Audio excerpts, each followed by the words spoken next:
আমার যে লিসনিং যে এক্সামটা হয় ওইটাতে 80% ফোকাস করব কোয়েশ্চেনের দিকে এবং 20% ফোকাস করব কিওয়ার্ডের দিকে।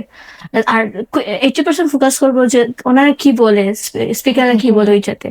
তো ওইটা ফলো করার পর এবং স্যার আমাকে আরো সাজেস্ট করেছিলেন যে প্রতিদিন নিয়মিত পডকাস্ট শুনতে, বিবিসি লার্নিং ওইগুলো শুনতে এবং কেমব্রিজ বেশি বেশি করে।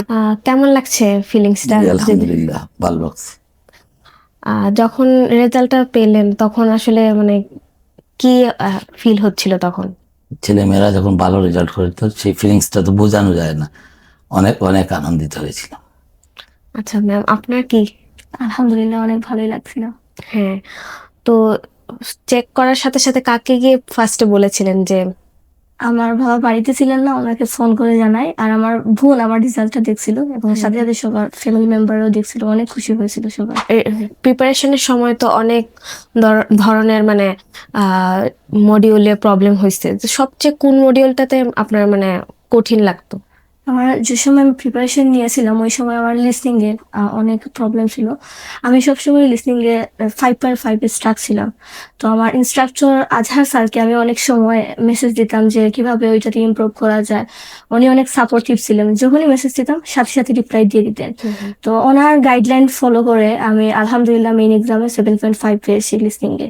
ওকে, নামটাই জানা হলো না, নামটা ম্যাম? আমার নাম তানিয়া আক্তার তোমা। আচ্ছা, কোন ব্যাচে ছিলেন? আমি HZ 6925 ব্যাচের একজন স্টুডেন্ট ছিলাম এবং আমার ইনস্ট্রাক্টরদের নাম হলো ইজাদ স্যার এবং আজহার স্যার। তো ব্যাচ চলাকালীন সময় মানে স্যার ম্যাডামরা কেমন মানে আপনাদের দিয়েছেন? আমি স্যারদের অবদান ভুলার মতো নয়। ওনারা সত্যি অনেক কোঅপারেটিভ ছিলেন। যখনই কোনো প্রবলেম ফেস করতাম ওনারা আমাদের সাথে ছিলেন এবং কিভাবে ওইটা ওভারকাম করা যায় ওইটাতে আমাদের সাহায্য করতেন। আচ্ছা, তো কখনো কি প্রিপারেশন নিতে নিতে মনে হয়েছে যে না আমি আসলে আর পারতেছি না, যে অনেক কঠিন হয়ে যাচ্ছে আইএলটিএস প্রিপারেশনটা, এরকম কি কোনো সময় মনে হয়েছে? মাঝে মাঝে মনে হতো যখন মুখে এক্সাম একটু খারাপ হতো তখন মনে হতো, বাট ওইটা আবার ম্যানেজ করে নিতাম যে আমাকে একটু ভালো করতে হবে এক্সাম। ফ্যামিলি থেকে মানে কেমন সাপোর্ট ছিল? ফ্যামিলি থেকে অনেক, আমার পরিবাররা অনেক সাপোর্টিভ ছিলেন। আমার শুরু থেকেই ওনারা আমাকে সাহায্য করেছেন, বিশেষ করে আমার বাবা। ওনার অবদান অনেক এই রেজাল্টের পেছনে। এবং আপনারা হয়তো জানেন ম্যাম হেক্সাসে টাইম ম্যানেজমেন্টটা অনেক গুরুত্বপূর্ণ।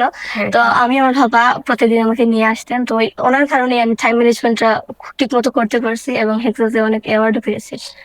ওকে, তো হেক্সাস সম্পর্কে কিভাবে মানে কোত্থেকে জানা আসলে?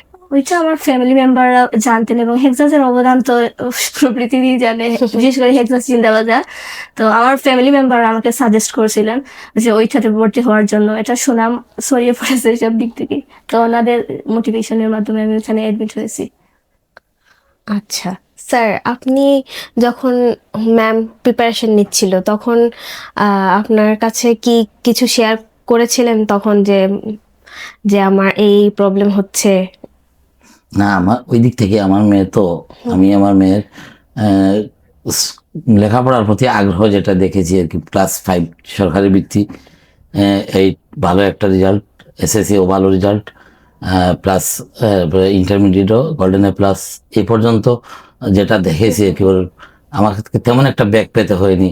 নিজ থেকেই ওর একটা উদ্দেশ্য ছিল যে ভালো একটা রেজাল্ট করব, ভালো একটা মানে আমার পরিবারের মোটামুটি সবাই এডুকেশনের সাথে সম্পৃক্ত, কিছু না কিছু লেখাপড়া করতে মন চায় আর কি সবার। তো আমি আমার দুই মেয়ে এক ছেলে, আমার ছেলে ইউকেতে থাকে আর ও আমার সেকেন্ড মেয়ে, আর একটা মেয়ে আমার ইন্টারমিডিয়েট লেখাপড়া করতেছে। আসলে ছেলে মেয়েদের ভবিষ্যৎটা চিন্তা করে আমি প্রতিনিয়তই আমার বাচ্চাদেরকে আমি সময় দেওয়ার চেষ্টা করি। আমি আমার লাইফটাই আমি আমার বাচ্চাদের জন্য উৎসর্গ করে দিতে চাচ্ছি আর কি।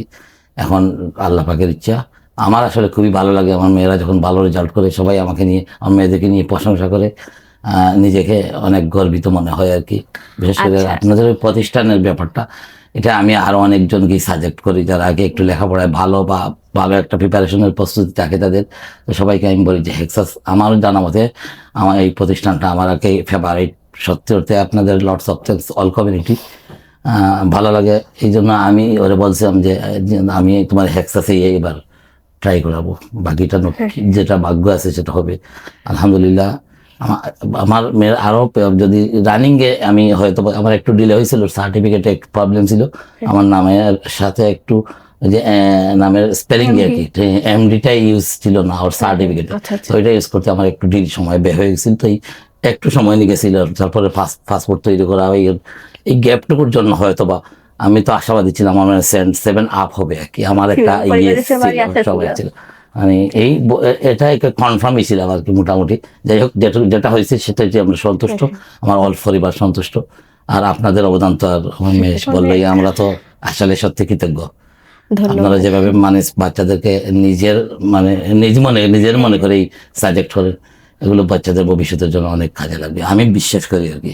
সেটা আশীর্বাদ করুন, দোয়া করবেন আমার। ধন্যবাদ স্যার। তো ম্যাম, আপনি কয়টা মক দিছিলেন এই প্রিপারেশনের সময়গুলোতে? 6 থেকে 7টা মক দিয়েছিলাম। তো প্রথম দিকে কত আসতো আর লাস্টের মানে পরীক্ষার আগে আগে কত ছিল? 6 আর 6.5 এগুলোর মধ্যে ছিল। আচ্ছা আচ্ছা। তো আপনার জার্নিটা মানে একটু যদি বলতেন, মানে শুরু থেকে শেষ পর্যন্ত কি কি মানে সমস্যা এবং ভালো লাগা সবকিছু। প্রথম দিকে যখন আমি কোর্স আরম্ভ করি তখন আমার কাছে সবগুলো ডিফিকাল্ট মনে হতো, কারণ এগুলো সম্পর্কে কোনো আমার আইডিয়া ছিল না। তারপর যখন আমাদের ইনস্ট্রাকচার আমাদের সবগুলো বুঝাতেন আর প্রতিদিন ওনারা আমাদের মোটিভেশন দিতেন, ওইটা আমাকে বেশি আরো ইন্সপায়ার করেছে আমার রেজাল্ট ভালো হতে। তো স্যারদের মোটিভেশনের কারণে আরো সামনে এগিয়ে যেতে পেরেছি, এই রেজাল্টটাও করতে পেরেছি। তো মাঝে মাঝে অনেক বাধা পেতাম, কারণ অনেকগুলো মডিউল স্পেশালি রিডিং, ওইটা আমার জন্য ডিফিকাল্ট ছিল, লিসনিংও ডিফিকাল্ট ছিল। তো ওইগুলো চেষ্টা করেছি যতটুকু পারা যায় নিজ থেকে ওইটা ওভারকাম করার, এবং আলহামদুলিল্লাহ এই চেষ্টাটা সফল হয়েছে আমি মনে করি। আচ্ছা, তো যারা আপনি তো প্রিপারেশন নিতে নিতে গ্রামার বা এইসব নিয়ে অনেক বিষয়ে কনফিউজ ছিলেন, হ্যাঁ? তো এখন যারা প্রিপারেশন নিচ্ছে তাদের কি সাজেশন দিবেন এই বিষয়ে? গ্রামার হ্যাঁ। আমি বলবো গ্রামারের দিকে বেশ ফোকাস লাগে না, বাট গ্রামারটাও ইম্পর্টেন্ট, এটা বাদ দেওয়া যায় না। আমি বলবো হেক্সাসের যদি কেউ অ্যাডমিট হয়, ওইটা আমাদের ইনস্ট্রাক্টররাও তাদের ভালো করে বুঝিয়ে দিবেন, এবং আমি আশা করি আমাদের ইনস্ট্রাক্টরদের ইনস্ট্রাকশন গুলো অনেক গুরুত্বপূর্ণ। তো ওইগুলো যদি ওনারা ফলো করেন, আলহামদুলিল্লাহ ওনাদের প্রত্যাশিত স্কোর ওনারা ইজিলি পেতে পারে। আচ্ছা ম্যাম, আপনি তো বললেন লিসেনিং এ বেশি মানে অলওয়েজ ম্যাম 5.5 স্টার ছিল। আচ্ছা, এটাকে কিভাবে আপনি ইমপ্রুভ করলেন? মানে এই বিষয়ে যদি একটু সাজেশন দিতেন আমাদের যারা প্রিপারেশন নিচ্ছে। লিসনিং এ আমি সবসময় 5.5 পেতাম হেক্সাসের মকে। তো আমি আমার আজহার স্যার, আমার ইনস্ট্রাক্টর, ওনাকে আমি মেসেজ দিতাম যে স্যার এটা কিভাবে ইমপ্রুভ করা যায়, মানুষটা কিভাবে 8 পায় 7.5 পায়। তো স্যার আমাকে বললেন যে আমার যে লিসনিং যে এক্সামটা হয় ওইটাতে 80% ফোকাস করবো কোয়েশ্চেনের দিকে এবং 20% ফোকাস করবো কিওয়ার্ডের দিকে, আর 80% ফোকাস করবো যে ওনারা কি বলে, স্পিকাররা কি বলে ওইটাতে। তো ওইটা ফলো করার পর, এবং স্যার আমাকে আরো সাজেস্ট করেছিলেন যে প্রতিদিন নিয়মিত পডকাস্ট শুনতে, বিবিসি লার্নিং ওইগুলো শুনতে, এবং কেমব্রিজ বেশি বেশি করে প্র্যাকটিস করতে। প্র্যাকটিস না ছাড়া এটা সম্ভব না। তো আমি মনে করি স্যারের এই গাইডলাইনটা আমাকে অনেক সাপোর্ট দিয়েছে বা অনেক হেল্প করেছে, এবং ধীরে ধীরে আমি ইমপ্রুভ করতে পেরেছি। মেন এক্সামে আলহামদুলিল্লাহ একটা স্কোর পেয়েছি।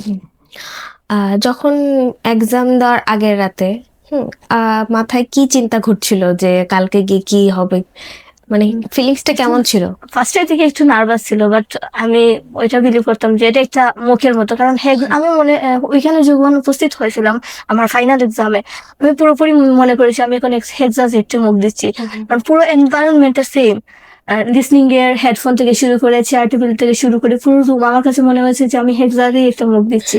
তো ওইটার কারণে, ওইটা চিন্তা মাথায় থাকার কারণে আমি এটাকে অতটা প্রেশার নিইনি, কারণ আমার কাছে মনে হয়েছে এটা হেক্সাস জিন্দাবাজারের একটা টেস্ট। তো তার কারণে আমি নার্ভাস ফিল বেশ করিনি। আচ্ছা, যারা প্রিপারেশন নিতে ভয় পাচ্ছে, মানে প্রিপারেশন শুরু করবে, হ্যাঁ, কিন্তু ভয় পাচ্ছে, তাদেরকে আপনি কি সাজেশন দিবেন? আমি ওনাদেরকে এটাই রিকমেন্ড করবো যে আপনারা যদি সঠিক প্রস্তুতি এবং একটা প্রত্যাশিত স্কোর পেতে চান, তাহলে দেরি না করেই তাড়াতাড়ি হেক্সাস জিন্দাবাজারে অ্যাডমিট হন, এবং আপনাদের প্রত্যাশিত স্কোর ইনশাআল্লাহ পেয়ে যাবেন। আমাদের ইনস্ট্রাক্টরদের সাপোর্ট এন্ড ওনাদের যে গাইডলাইন, ওগুলো যদি সঠিক মতো ফলো করতে পারে, তাহলে ইনশাআল্লাহ ওনাদের প্রত্যাশিত স্কোর ওরা সহজেই পেয়ে যাবে। ওকে, ধন্যবাদ। ধন্যবাদ স্যার, ম্যাম, ভালো থাকবেন। হ্যাঁ, আপনাদের জন্য অনেক অনেক শুভকামনা রইল। আপনার ভবিষ্যতের জন্য। ধন্যবাদ সবাই।